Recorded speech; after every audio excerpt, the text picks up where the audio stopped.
Jihad, do you want me to get going? All right. Welcome back to panel 2. Just a shameless plug. I'm Zach Holtz. You can find me at thehappiestteacher.com or on The National, where I write articles every other week on personal finance. And I'm on the radio at Dubai Eye 103.8. So, to get us started back into this, we have Mr. Marios, I apologize, Maratheftis. Did I say that right? Maratheftis? All right, excellent. Mario used to be the global chief economist of Standard Chartered Bank and is now a partner and chief economist for Governance Creed, an advisory firm that focuses on strategy, corporate governance, and risk. And his presentation will be The World Economy in 2019, the Good, the Bad, and the Ugly. Thank you very much. I'll let you know. Thank you. Thanks. I'll keep my presentation short because right after this, I shall be investing part of my personal wealth in a nice iced gin and tonic, and I blame Dr. Jihad Nader for this choice. And given that we have the media present as well, I have to be careful on how I structure my presentation. I've titled my presentation The 2019 Outlook, the Good, the Bad, and the Ugly. So I have to be incredibly careful on who I will end up calling ugly during these 10 minutes. So let's start with the bad, as the story goes. What's the bad and who are the baddies in 2019? Well, the first bad factor I want to highlight for 2019 is that 2017 was the peak in economic activity in the world economy. When I was leaving my previous job, the last paper I did in September 2017, I titled it, "This is as good as it gets." And the reason why I was saying this is as good as it gets on the world economy was because I could see that there was strong growth, a lot of euphoria in policymakers, among economists, among markets, but I could see that the drivers were all cyclical, and by definition, cyclical factors turn around, and the structural problems in the world were still there, and they were still very, very serious.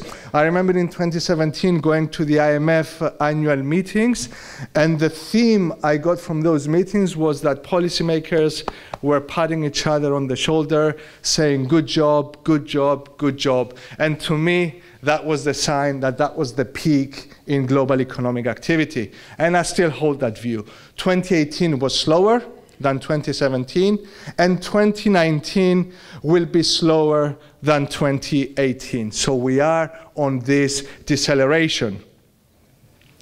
The second reason, the second bad reason, the second baddie in the bad is the sugar high we've seen in the United States. Donald Trump went ahead with a fiscal stimulus. I was calling for a fiscal stimulus in the United States for many, many, many years. It didn't happen, and it happened by Donald Trump at the worst possible time. It happened in the United States when the US economy was at full employment. There was absolutely no reason for a fiscal stimulus when it happened. The economy was growing. Unemployment was falling at record low levels. There was absolutely no need.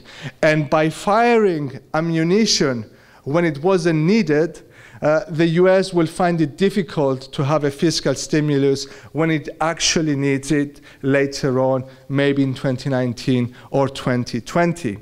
And the third bad, before I move to the good, is confidence. Confidence today in financial markets is very shaky. It's weak. Equity markets, they seem to be suffering a little bit at the moment. And as Samuelson said many years ago, the equity market has predicted 10 out of the past 5 recessions. So markets can be a little bit too sensitive, too volatile. And what Samuelson wanted to tell us is that don't use the equity market to forecast the world economy because it tends to overreact. 10 out of the past 5. So the equity market signals can be and should be taken with a pinch of salt. But there is another market, the bond market, which has a much better track record in predicting decelerations and in predicting recessions. So the equity market, don't take it too seriously, but the bond market, the track record is almost spot on. And the market, the bond market today in the United States, with the yield curve inverting, with long-term interest rates being at the same level or lower than short-term interest rates, is telling us that a deceleration will be happening and possibly a recession will be taking place in the United States pretty soon. So ignore the equity market, but take seriously the bond market. Now, from the bad, let's move to the good, and I will finish off with the ugly. So what's good about what I see in 2019? First, China. In the past 5 years, everybody worries about China. It's all bad publicity about China. 2016, at the IMF meetings, once again the annual meetings, it was the most depressing scene about China and about emerging markets. I didn't buy it then. 2018, November, China was indeed very slow. A lot of bad news on China, a lot of bad comments on China affecting global markets all over the world. I think 2019 will be better for China because the Chinese will prioritize growth in 2019. They will ease policy. They will push cash into the system, and they will want their growth to be higher. Why is that the case? Because in 2010, the Chinese leadership promised the Chinese public that they will double the 2010 GDP by 2020. And when the Chinese leadership makes a promise, it's a social contract. Whatever happens, they will have to ensure that 2020 GDP is double than 2010 GDP. What happens after 2020 is a completely different story. So I think the stimulus in China will happen, and it will work. And I see growth in China above 6% in 2019, around 6% in 2020. And beyond that, we will see the significant deceleration because of the high levels of debt, as Jamil mentioned earlier on. The second good is the trade war. Again, trade wars have been affecting markets. The conflict between China and the United States has been driving financial markets lower. But I think there will be a deal between the US and China, and I think a trade war will be avoided. I have to admit to something guilty I did a few months ago. When I was traveling to deliver a speech, I went into the bookshop at the airport, and I actually bought and read The Art of the Deal from Donald Trump. I made sure that nobody was looking when I was actually buying the book. I looked around me, and I went as quietly and as discreetly as possible to pay for it. And I read it. And it's clear in the book. It's not a very good book, by the way, but it's clear that Donald Trump is not really tied to any sort of approach. He's not really tied to any sort of strategy. He loves to use bravado, and then he can switch his position overnight. Look at the history. Little Rocket Man in North Korea has become the best friend forever. You cause the crisis, you take credit, you walk back from the crisis that you caused, and you take credit again. It happened with Korea. It's happening now with the US shutdown as well. And I think it's going to happen with China too, because Trump makes one mistake. He equates the equity market with the economy. They're twin brothers, but they're not the same. But by equating the equity market with the economy, he has a very strong incentive to find a solution to this trade war. And I think there will be a solution. The third good, I would say, is the oil market for us here in the Middle East. I think oil prices will be moving higher because I think we will avoid a recession in 2019. It's probably going to be a bigger problem towards the end of the year. And also because extra capacity is pretty tight in the market right now.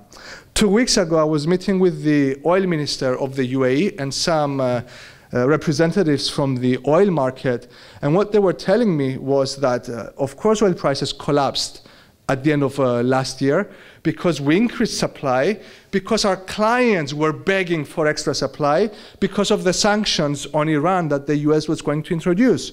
We had to deliver to our clients. Now, the waivers took us by surprise, but there is no reason for us to keep supplying that highly. We will adjust supply, and the consensus in that meeting was that prices will be moving on higher, in my opinion. Now, let's talk about the ugly, and I will finish with the ugly. 3 uglies as well. So we had 3 baddies, 3 goodies, and 3 uglies. First ugly, number 1, geopolitics. The multipolar world, the era in the world of one global superpower is over. The US is still very important, but regional powers are rising. And we're moving into a new equilibrium. And as we move into a new equilibrium, things will be very volatile. Who are the regional powers? China, India, Russia, Saudi Arabia, Turkey. All these countries need to adjust the way they've been operating under the hegemony of one, and they need to establish their positions. So volatility and risk will be high because of that. And also, although I believe there will be a deal between China and the US on the trade war today, the strategic mistrust of the two is there, is strong, and it will continue probably for the rest of our lives. The second ugly is the anti-globalization sentiment that is emerging across the world. Trump got elected with an anti-globalization message. And I know that my British friends get very upset when I say that, but Brexit was an anti-globalization vote as well. And I've talked about a lot of sensitive issues throughout my career. The only thing that I get abused on is Brexit, and that's why I'm mentioning it today. So if you look at the message of Brexit, it was anti-immigration and take back control. Well, nationalism is the opposite of globalism, in my opinion. So you have anti-globalization rising across the world. And we need to bear that in mind for financial markets as well, because globalization has 3 pillars. And if you touch one pillar, you touch them all. One pillar is the freedom of movement of goods and services, trade. The other pillar is the freedom of movement of people, immigration. And the third pillar of globalization is the freedom of movement of capital. If you damage immigration or if you hit trade, you will hit the movement of capital as well. So countries or markets that are dependent on foreign inflows, countries or markets that have high levels of foreign currency debt can look very vulnerable in this changing geopolitical world. And my final ugly is the Minsky moment in the world economy. We have some clear stories about the crisis of 2008, the global financial crisis. We have a clear story about the dot-com recession. Maybe the next recession will not come with a clear story, a clear cause. Maybe it's going to be a moment where the private sector will realize that it has overreached. Investors have overreached. Corporates with corporate debt have overreached. And if everybody realizes at the same moment that they have gone a little bit too far and they have overreached, everybody cuts exposures at the same time. Everybody cuts investment and spending at the same time, and this leads to a recession. And there's not going to be a clear story or narrative for the next recession, in my opinion. And the worst thought that I have, the biggest fear and concern that I have, the largest ugly I have in my list, is that if we do get a recession in 2019 or 2020, I don't think we have the ammunition to deal with it. Historically in the United States, the Fed had to cut 5 percentage points to stimulate growth. We do not have 5 percentage points to cut interest rates in the United States to generate growth. We do not have the room for fiscal stimulus either. Trump fired it away last year.